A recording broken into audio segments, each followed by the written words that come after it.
confluence of two of the India's landmark foreign policy stands. One is Neighbourhood First policy, another is Act East policy. This indispensability is going to get challenged because of this upcoming land boundary agreement between Bhutan and China. Indo-Bhutan relation is a relationship of mutual understanding, utmost trust, goodwill.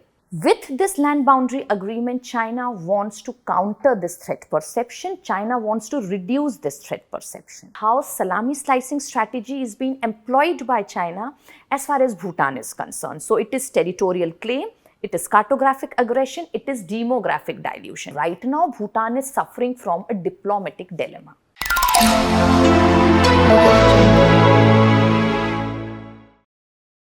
Hello aspirants. Welcome to special discussion series with esteemed faculty members of Vision IAS. In today's discussion, we'll talk about China-Bhutan boundary talks and its implication for India.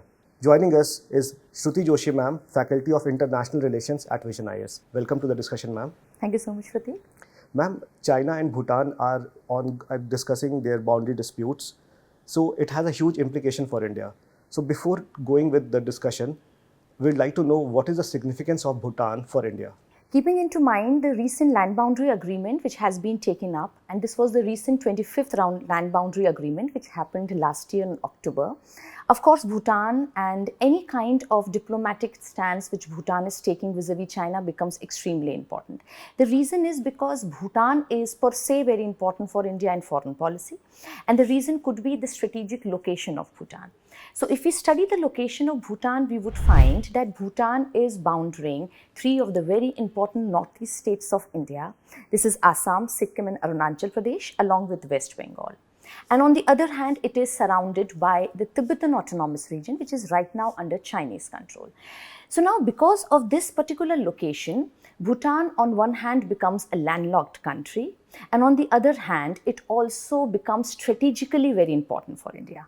So keeping into mind the location, now we are shifting to the geostrategic importance of Bhutan. So now keeping into mind the location itself, why geostrategically Bhutan is important? First of all, Bhutan has a very close proximity to the Siliguri corridor. So now what is Siliguri corridor? It's a 22-kilometer narrow stretch of land. It's also called Chicken's Neck, a vital connectivity between northeast states and the mainland India. So now keeping into mind its close proximity with Siliguri corridor, of course Bhutan's become important, and anything Bhutan does with China in terms of land swapping again becomes important.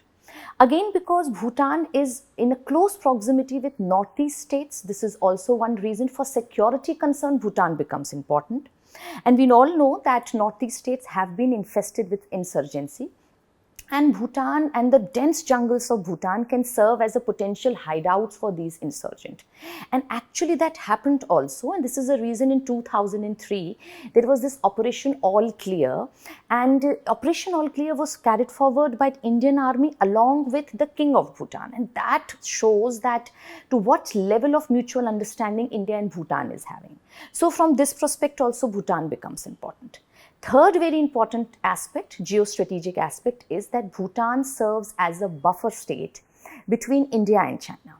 And for that reason, not only Bhutan is important, I would say Nepal is also very important in that reason also. Another very important reason why Bhutan strategically is important is the rising Chinese footprint which is happening in Bhutan. And of course, with subsequent discussion, we would be covering that point as well.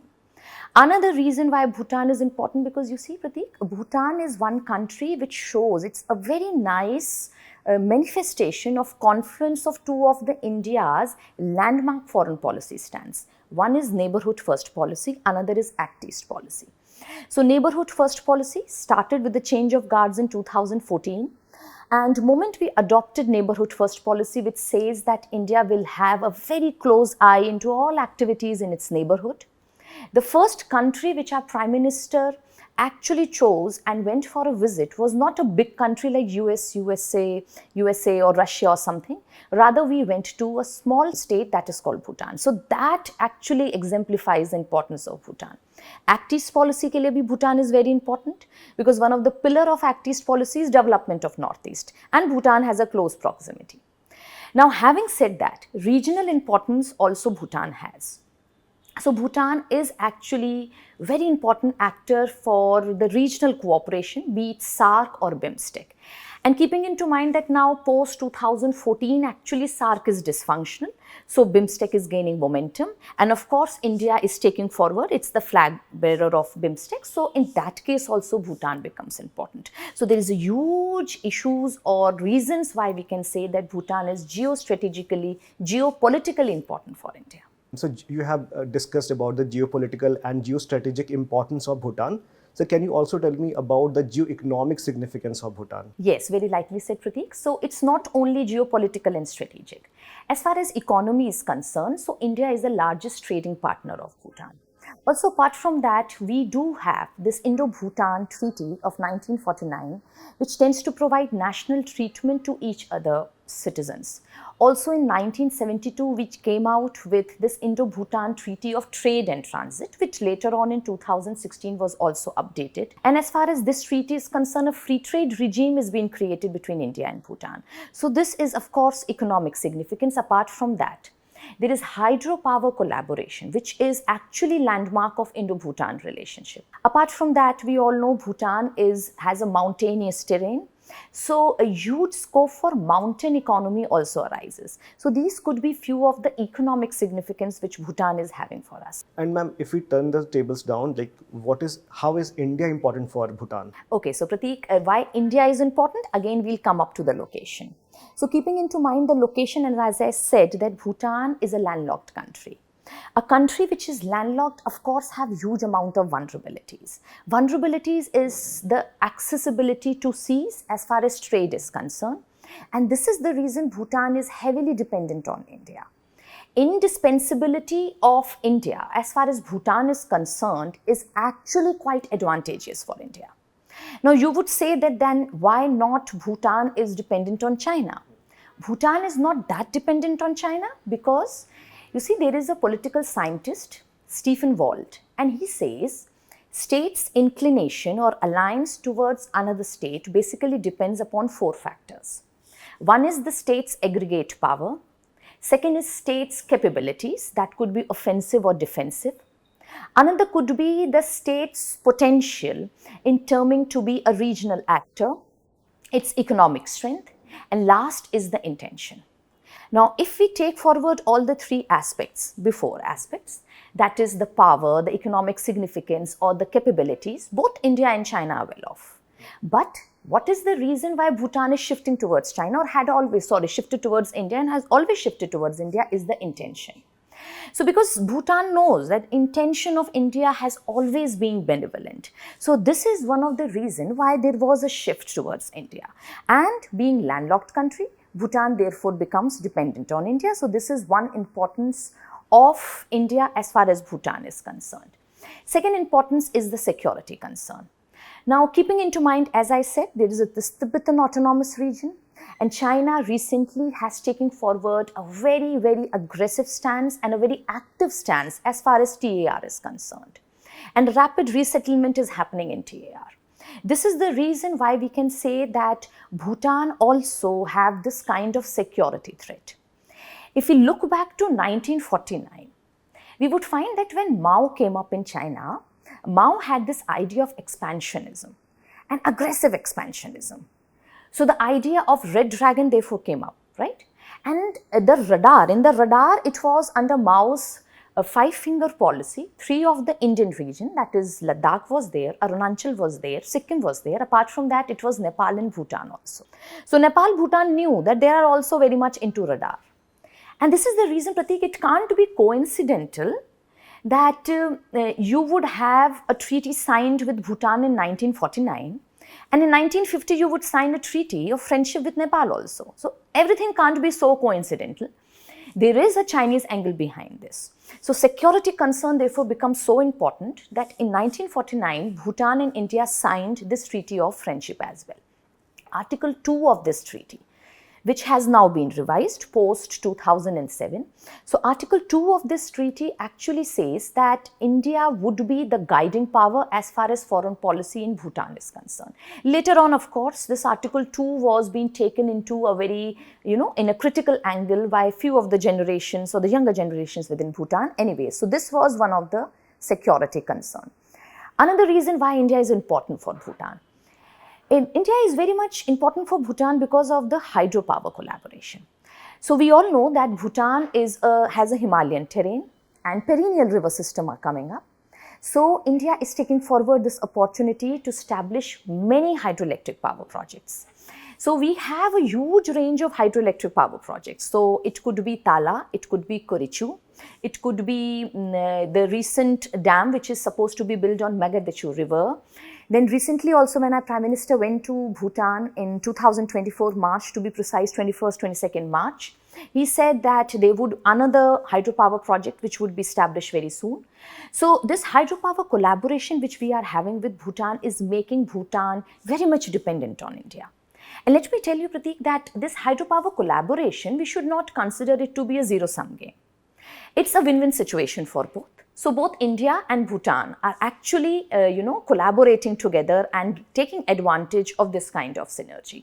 So these are few of the reasons why India is extremely important for Bhutan. Let's look into some other aspects also. You see, India has been helping Bhutan in so many ways, be it education.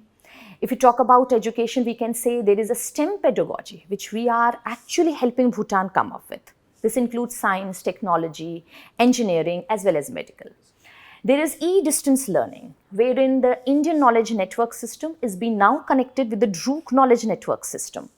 So in sphere of health also we are collaborating. For instance, recently only when our Prime Minister went there, he inaugurated Indian-sponsored hospital also.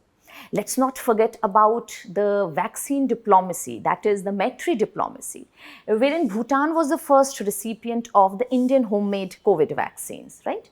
BRO is doing something exemplary there. So there is a Dantec project by BRO in which infrastructure is also being created by India, right? Apart from that, India is also assisting in socio-economic development. 5-year plans are being sponsored by India. Recently, when the Prime Minister of Bhutan, newly elected, he came to India somewhere in the beginning of March 2024. He actually thanked Indian government that how much support India has given, and it is approximately 5,000 crore we have provided them for their 12th 5-year plan. And then when our Prime Minister went to Bhutan, we promised that for the 13th 5-year plan, we are going to give them 10,000 crore. So to that extent, we are helping Bhutan. So actually, the point is that for us, it is always good if we remains indispensable for Bhutan. But I must say this indispensability is going to get challenged because of this upcoming land boundary agreement between Bhutan and China. Ma'am, has the relationship between India and Bhutan always on a very positive trend, or has there been major challenges as well? Okay, Prateek. So before coming to challenge, I would like to say that if someone asks you, how would you term or define Indo-Bhutan relation? I would say Indo-Bhutan relation is a relationship of mutual understanding, utmost trust, goodwill. We have been all-weather friends. Utmost trust, why I am saying, because Bhutan actually is one of the country in South Asian region, SAR, which does not have till date any diplomatic relations with China. Utmost trust and understanding I am saying because when India decided after omitting from the OBRF meetings in 2017 and 19 that we won't be part of OBOR, Bhutan also took the same stand, and Bhutan is also not part of One Belt, One Road initiative. Having said that, no doubt Indo-Bhutan relation have their own sweet challenges also. So few of the challenges if I want to take forward is, number one would be, you see this kind of idea within the new generation in Bhutan that India has been very much intervening into Bhutan's internal politics. So if I take you back to 1949 treaty, I told you there was Article 2 which said that India would be the guiding force for foreign policy. Though definitely there was a revision of this treaty, and post revision of this treaty, Article 2, that is this idea was being omitted. However, you see, idea remained that neither India nor Bhutan would allow their territory to be used against each other, right? So actually the new generation of Bhutan, all thanks to ICT and the internet bombardment which has happened, now actually they are not thinking regionally, they are thinking globally. They don't understand that good relations between India and Bhutan is serving a good bilateral purpose and also regional purpose. They are thinking globally. When they are thinking globally, they are thinking that they might take advantage of this rising Chinese economic dominance. So therein an entire narrative within this new generation is being created, and this is coming out to be a serious challenge for India. And also because this kind of narrative already many of the neighboring countries themselves are having. The small sovereign states of Nepal already had, Maldives is right now having. So this is one challenge. Second challenge is regarding the hydropower collaboration. So as I said, the hydropower collaboration is not a sum-zero game. It's a win-win situation for both. How it is that what all India is investing, and India is helping this hydroelectric power projects in Bhutan, the entire electricity which is generated, it is being used for the domestic purpose of Bhutan itself, and the surplus which is being left out, Bhutan is exporting it to other countries. And the major exporting country or the major importer of that electricity is India. India, of course, is taking this electricity, taking into part the cost-benefit analysis in relatively cheaper price. So as far as the hydropower collaboration is concerned, the entire politics is regarding the cheap price in which India is taking forward the electricity which is generated in Bhutan. So this is one allegation. Second issue regarding hydropower collaboration is that we see India is of course shifting towards green energy, because of course we also have to abide to the SDG principles. So newer options like wind energy, geothermal energy, tidal energy we are looking. Now, Bhutan is actually led by this idea of hydro-led prosperity. They feel that through hydroelectricity they can prosper. So they have this kind of anxiety, this apprehension. What if India goes completely towards green energy? Who would then be taking forward their hydroelectricity? And who would be sponsoring those projects? However, as far as these two challenges is concerned, India has assured Bhutan a number of times. Point number one, India has said, relatively cheaper rate, it's not that cheaper, and definitely we would rationalize in future the prices. India has recently, you see, when our Prime Minister went, see, ye visits jo hui hai na back to back, they have a great implication. When our Prime Minister went there, back to back after the Prime Minister of Bhutan came up, same month, he went there and he assured that between India and Bhutan, now there would also be scope for this renewable energy sources apart from the water, right? So this assurance already we have given to Bhutan. So apart from hydroelectric collaboration, another very serious challenge is of course China, growing Chinese footprint as far as Bhutan is concerned. If I would like to summarize how China is slowly, steadily entering into the diplomatic and the economic framework of Bhutan, I would say, see, of course, Bhutan has not at all taken forward the OBOR initiative, but at the same time, Prateek, if you see, Bhutan has endorsed the One China policy. Once it has endorsed the One China policy, Bhutan has maintained strategic silence on Tibetan issue. All the Tibetan people who want to take citizenship in Bhutan, Bhutan is denying that. So this is one instance. Second is, Bhutan recently has endorsed the 3 forward-looking initiatives which President Xi has taken up as far as China is concerned.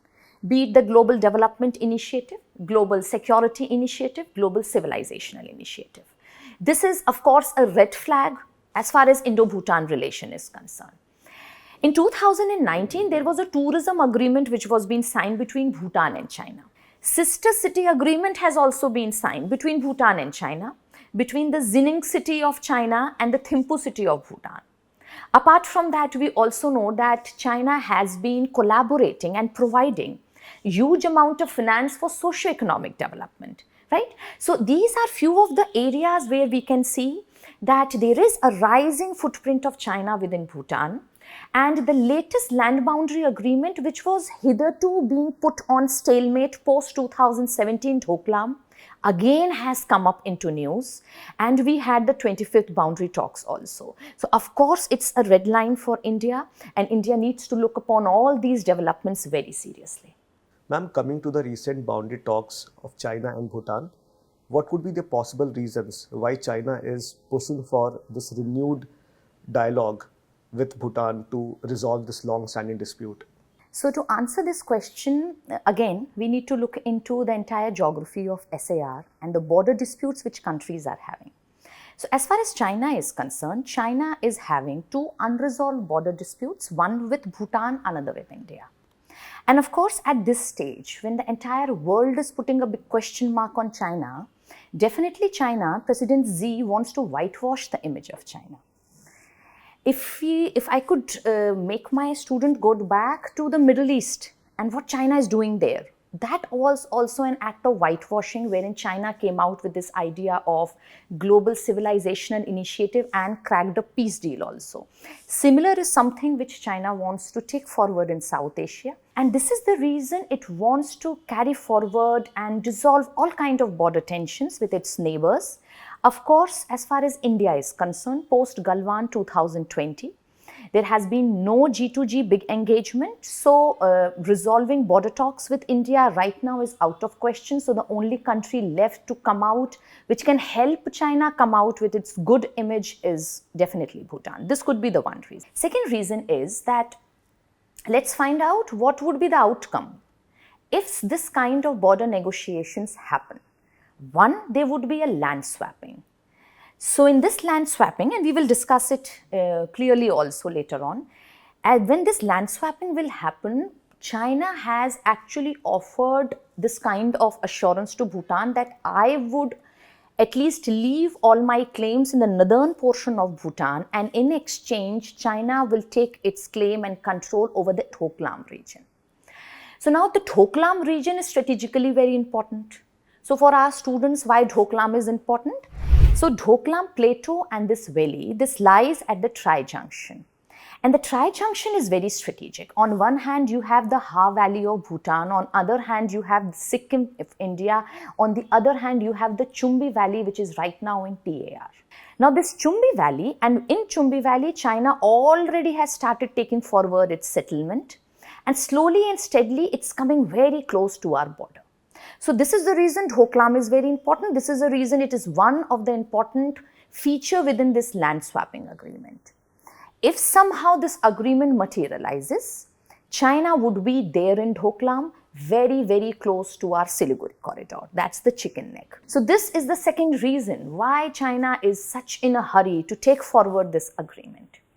Having said that, if this kind of agreement happens in future, another probable outcome could be that Bhutan would establish diplomatic relations with China. And as I said, the uniqueness of Indo-Bhutan relation is that Bhutan is the only South Asian country not having bilateral diplomatic relations with China. For that, not only for China, for all P5 countries, Bhutan ke koi diplomatic relations nahi hai. So of course, this is going to be a great, great alarm for India, and this is the reason China wants to take forward. Lastly, I would say, you see, the philosophy behind this is to counter the threat perception which Bhutan is having as far as China is concerned. So in this regard, we need to understand that Bhutan's foreign policy is based upon two important pillars.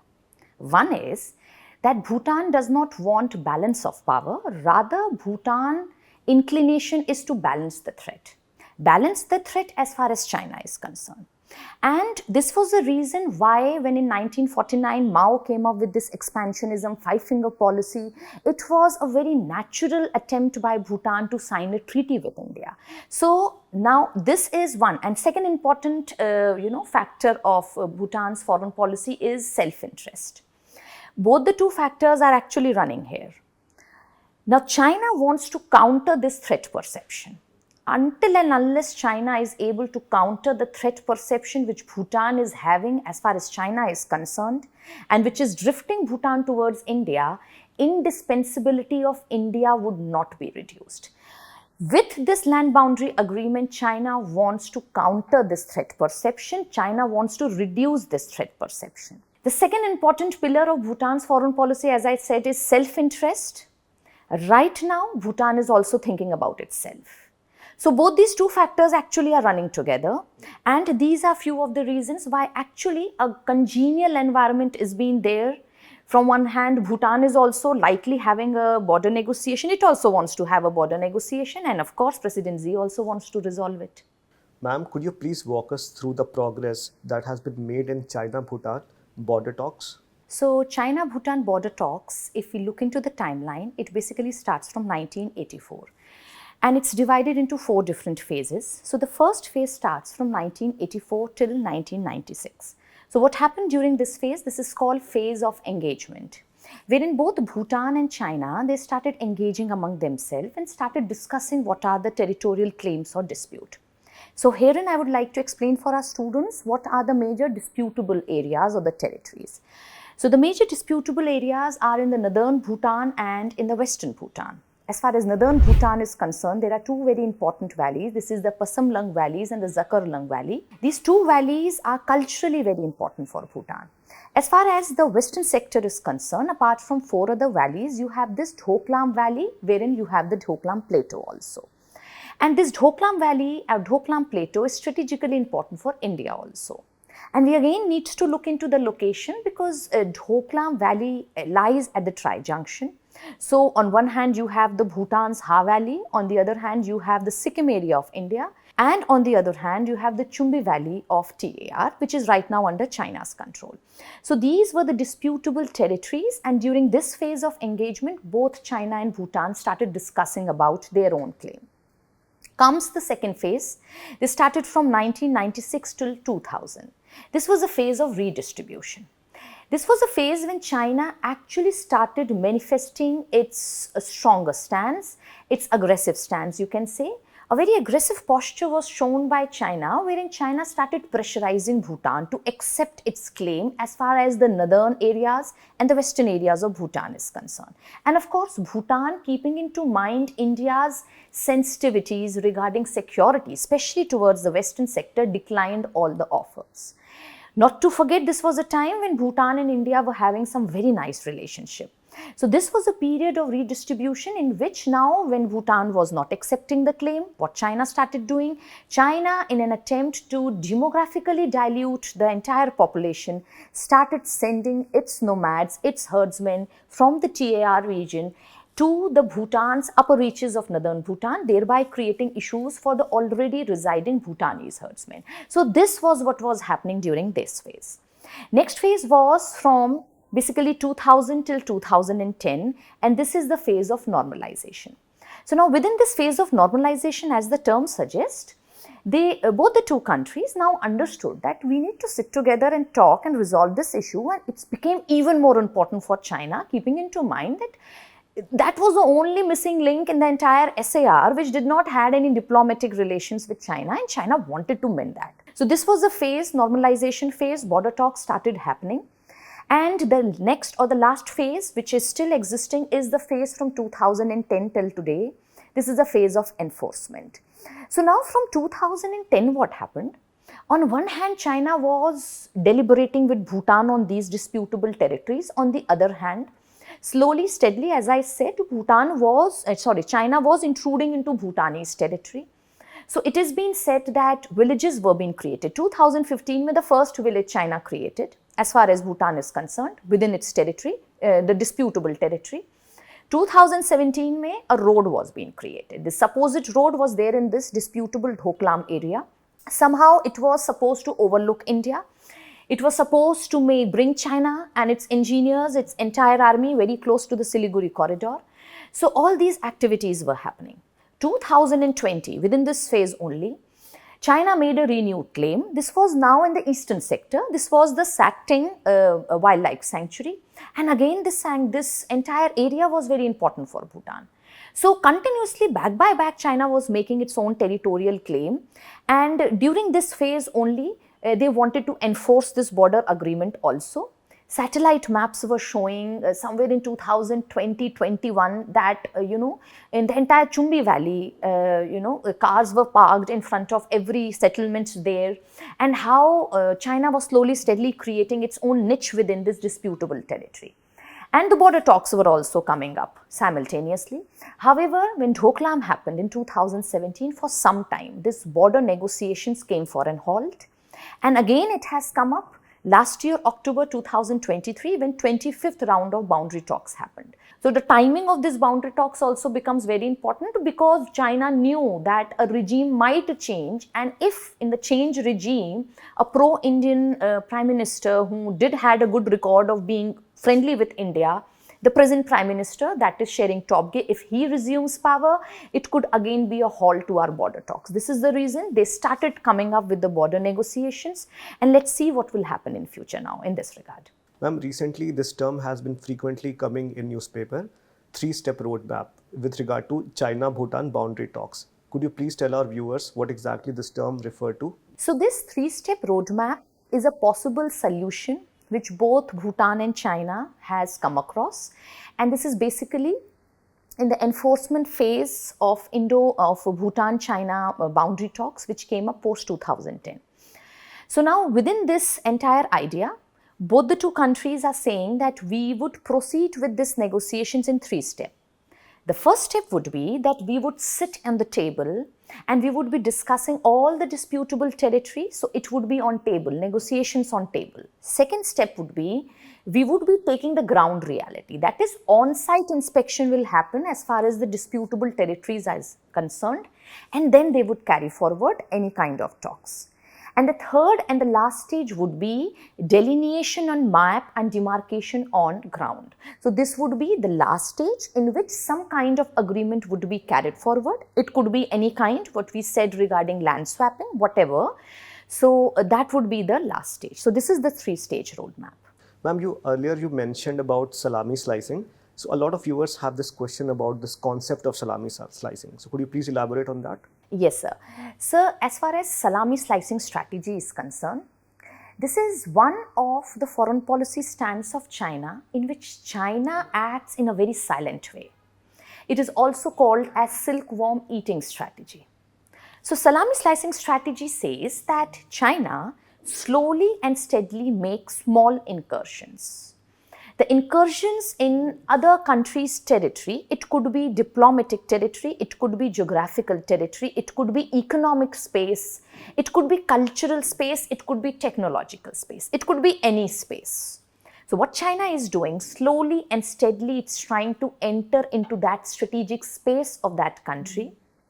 The incursion is so small, the incursion is so quiet, that the other country is actually confused how to react. Also, China is taking forward salami slicing because outward aggression would be inviting international attention, international criticism, like what Russia is suffering right now. China don't want to end up into that idea. Though, of course, it's very aggressive in South China Sea because that's a compulsion. China can't straightforward go with salami slicing, it has to go forward with the wolf warrior diplomacy. That is a very active and a very confrontational style, right? But as far as SAR is concerned, countries are concerned in South Asian region, China has taken forward salami slicing. So by this small incursions, it is one, not inviting any kind of hot war or direct confrontation from the targeted country. On the other hand, it is able to evade any kind of international criticism. Now, salami slicing has different components. As I said, it includes cartographic aggression, wherein through maps, through graphs, you are showing a particular disputed territory as your own territory, thereby creating confusion in the minds of residents of those areas, right? So China has taken forward cartographic aggression. As I said, 1954 May, 58 May, China has released new maps. 60 May, again China came up with a new map claim. Let me tell you, Prateek, 1960 में जब ये map claim आया, Bhutan was so intimidated that in 1961, on the request of Bhutan, India then sent the Indian military training team to Bhutan, and right now more than 2,000 strong personnel are situated there. And this happened after this cartographic aggression only. Also, not to forget, it was only during that time when Bhutan got so anxious, so, very much apprehensive, that the Eastern Command of Air Force, Indian Air Force, started providing air protection to Bhutan. So all the things were very much interrelated. What is happening between India and Bhutan, China always is an angle within that. So these are few of the examples of how salami slicing strategy is being employed by China as far as Bhutan is concerned. So it is territorial claim, it is cartographic aggression, it is demographic dilution. As I said, the northern portion of Bhutan is now slowly and steadily inhabited by the nomads, by the herders of TAR. So this is also one act of demographic dilution. So salami slicing stands very much apt as far as Bhutan is concerned. Ma'am, you also mentioned this term wolf warrior diplomacy. So do you think in case of Bhutan, this methodology that China employs is also applicable? China can't afford to employ confrontational attitude with Bhutan. Because as I said, Bhutan ki foreign policy actually is guided by idea of balance of threat. Moment and the very fact that Bhutan was getting threat perception from China, it was shifting more towards India. That's what China doesn't want. This is the reason you don't want to create that threat perception for Bhutan, so it can't go for a confrontational style of attitude of foreign policy as far as Bhutan is concerned. Wolf warrior diplomacy, this style of diplomacy, actually ये idea आया है China की एक film release हुई थी with the same name. It was all about Chinese patriotism, wherein China adopted this idea. So wolf warrior diplomacy is like, just like wolf works in a herd and creates this fear or deterrence. This is the idea. So wolf warrior diplomacy mein what China gives is, President Xi has given free hand to Chinese dignitaries. You are free to speak whatever you want. You are free to be as much aggressive as you want. This is called wolf warrior diplomacy. Wolf warrior diplomacy means China will make a collective attack from multiple fronts, thereby creating confusion in that area. So Bhutan can't be that space. No, definitely not. Wolf warrior ke liye to South China Sea could be an apt space. Taiwan could be an apt space. This is the reason, countering China's wolf warrior diplomacy, Taiwan is coming up with cat warrior diplomacy, right? So these ideas are more in those areas where you want to create deterrence. With Bhutan, you don't want to create deterrence. You want to counter this threat perception so that indispensability of India get reduced. So this idea does not hold for Bhutan. Ma'am, coming back to the boundary talks, what are the challenges that Bhutan and China face in resolving this dispute?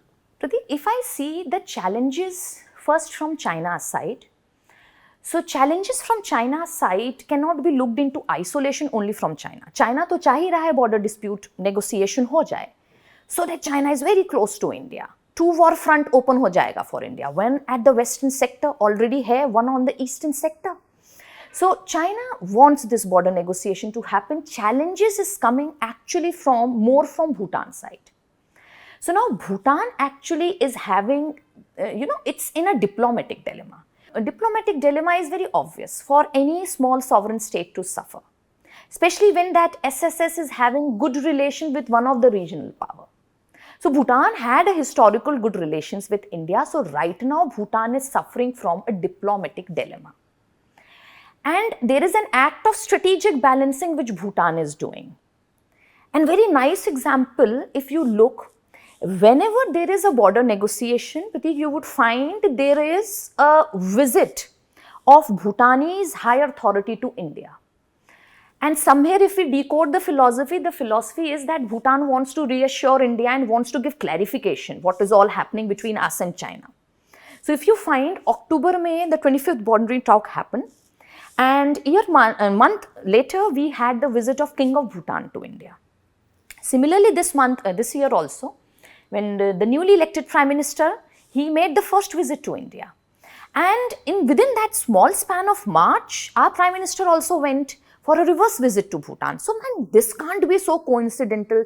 It is linked with the border issue. So somehow challenges are coming from Bhutan side because Bhutan is suffering from this kind of dilemma, how to strategically balance its relations with India also, and how to have this outreach towards other country, because the new generation is talking more about global. So how to shift slightly towards China also. So it's there within this diplomatic dilemma, Bhutan right now. Ma'am, this challenge that you have mentioned possibly emanate from the fact that it could have a very huge implication on India's interest.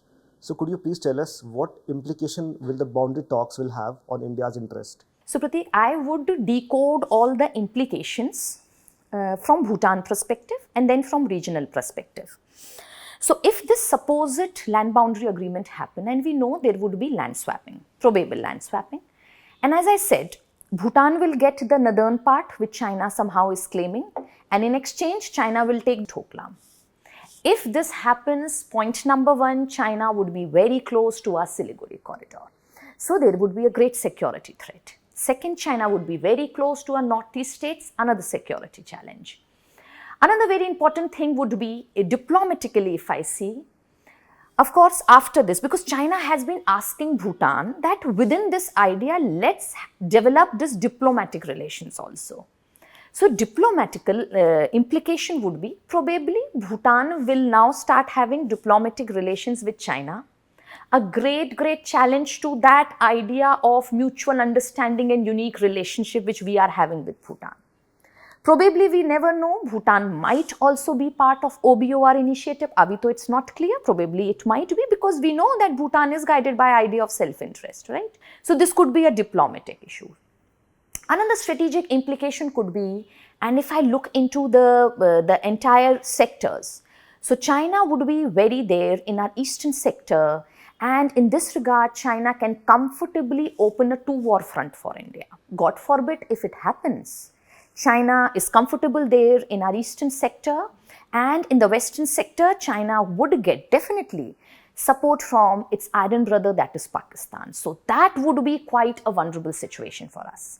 This is the reason, Pratik, we also say that Bhutan is an Achilles heel for India.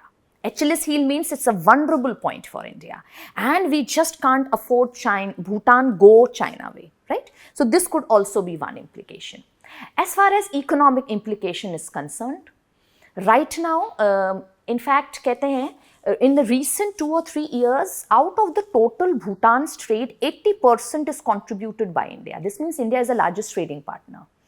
And if China makes an entry, definitely it would be a great dent on our trade relations as well. Socio-economic development, we are very high. We are funding the 5-year plans. You never know, China might also come and take that space. Partially take that space, not fully, of course.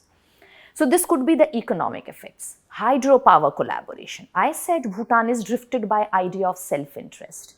Definitely, therefore, in hydropower collaboration, China might offer a help. Like you see in hydropower collaboration between India and Bangladesh also, Tista water is the only issue, and we all know what kind of offer China has offered. It has said that I would create a manageable channel, thereby diverting this Tista river to you. So no need to depend on India. So this kind of trick, of course, China can take forward. So these could be few of the implication. Regional implication mein agar aaye, we would find it would embodel China. It will embodel China to tackle with small sovereign states in our neighborhood. China has successfully tackled with Nepal, with Sri Lanka, with Bangladesh, with Maldives. Somehow Bhutan was out of this space, because Bhutan was more drifted towards India. But now it would embodel China that, see, I can tackle all your neighboring powers, neighboring states so beautifully. And of course, it would be great dent to the strategic clout which India wants to create in SAR. It would be a great dent to India's Neighbourhood First policy. It would be a great dent to India's Act East policy. Regional implication mein aaye, to of course it will bring, again, the entire flashpoint now would be, abhi to agar aap dekho is area mein, very important flashpoint somewhere is in IOR and then in the neighboring South China Sea. Moment China gives an entry into Bhutan, the Siliguri area would be yet another flashpoint. And of course, this will definitely have a spillover effect on the regional stability and peace. Last but not the least, we would say Bhutan plays a very important role in stabilizing the regional organizations like BIMSTEC. Bhutan is a very important member in regional forums, or you can say, some kind of arrangements like the BBIN. Yes. Bangladesh, Bhutan, India, Nepal. So Bhutan is part and parcel of so many initiatives which India has taken. It could be a great dent to these. If you look into BBIN, BBIN is considered to be a regional alternative to China's OBOR initiative in South Asia. To that extent, we revere this arrangement. And somehow, because of this entire environmental angle, which is again drifted by idea of self-interest within Bhutan's foreign policy, Bhutan has opted out from the motor vehicle agreement. Already there is a doldrum as far as Bhutan's involvement in BBIN is concerned. Cut to if China comes up, it could be a great blow to that. So these could be the bilateral, the strategic or the regional implication if this kind of border agreement happens. Ma'am, my final question to you. How should India look at this development? Should India take some steps to sustain its national interest? So now keeping into mind that probably a land boundary agreement would happen, it would have a great regional implication, bilateral implication. Definitely India needs to strengthen itself up. So as far as this entire area of our neighborhood is concerned, point number one, India should take forward its neighborhood first policy very seriously. That's what India is doing also right now. And if you remember, Bhutan was being taken as a first country for the visit by our Prime Minister post 2014. Therein, when our Prime Minister went, this ideas of B2B, that is Bharat to Bhutan, B4B, that is Bhutan for Bharat and Bharat for Bhutan came up. Again, this is a time we need to take forward this idea of B2B and B4B, point number one. Second, of course, you see, India needs to understand, and we do understand, actually we always take this as a responsibility, that we are the regional rising power. And there are small sovereign states surrounding us, and most of these states are going China way. So this is a point when we should invoke few of the important aspects of Gujarat Doctrine as well. One of the aspects of Gujarat Doctrine says that India should not go for interference in the internal affairs of the country. Definitely at this point, when China is taking this as an excuse for having diplomatic relations with a neighboring country, be it Nepal, be it Maldives, be it Sri Lanka, might be with Bhutan also, because ये एक challenge है with Bhutan. So when we know this is a challenge there, we need to mend it out. So go for least interference as well as far as Bhutan's internal affairs is concerned. 3, again invoke one of the important elements in Gujarat Doctrine, that is continue going for development assistance without element of reciprocity. And this is what our external affairs minister also said in regard to Maldives also, that whatever Maldives and Maldives president says, India would continue its responsibility of being a generous big brother, and we will continue going forward with development assistance without expecting anything. So these could be few important things we should continue. At the same time, we need to reassure Bhutan as far as all the challenges are concerned. Bhutan have an issue regarding hydropower collaboration. What if India goes green? You see, again Prateek, it's not ki coincidence ho gaya. Our Prime Minister went there, assured them that you see, don't worry. We will, even if we go for all green, it won't be in an overnight. Our dependency on hydroelectricity would continue, keeping into mind the massive population we have and the huge energy demand. And we gave an assurance that Bhutan is always there in any of the dream. If we are entering into a non-hydro renewable energy sector, Bhutan would be the first country we would approach to. ऐसा assurance we need to continue giving. So this kind of assurance, development assistance, 5-year plans, continue giving assistance to them. My point is, don't leave any scope or any vacuum on which China can capitalize and continue having its regional aspiration. So this is what India can do, strengthen itself regionally. That is regional organization now needs to be strengthened. And right now it's only BIMSTEC which is gaining the momentum. So India should capitalize, and India is capitalizing. Once SARC is now dysfunctional, we should give all force to BIMSTEC because Bhutan is part of BIMSTEC. And likewise, we should try to create this environment of responsibility, this environment of brotherhood, this environment of mutual respect. Bhutan, Prateek, is our all-weather friend. Bhutan has stood with us every time. So this is not the time when we need to back out ourselves. This is a time with same energy we need to continue, and at the same time, India as a country, and that's what our External Affairs Minister also said, we need to understand that every country have their own strategic space and their own strategic compulsion. So we stop judging countries. We should not judge countries because we need to understand they also have strategic compulsion. Within this strategic compulsion, अब हमारी duty है to maneuver ourselves very brilliantly, and I believe India would be able to continue with that. Thank you so much, ma'am, for your valuable insights. Thank you so much, Prateek. Dear students, we hope that this discussion series was useful to you. On that note, we wish you all the best.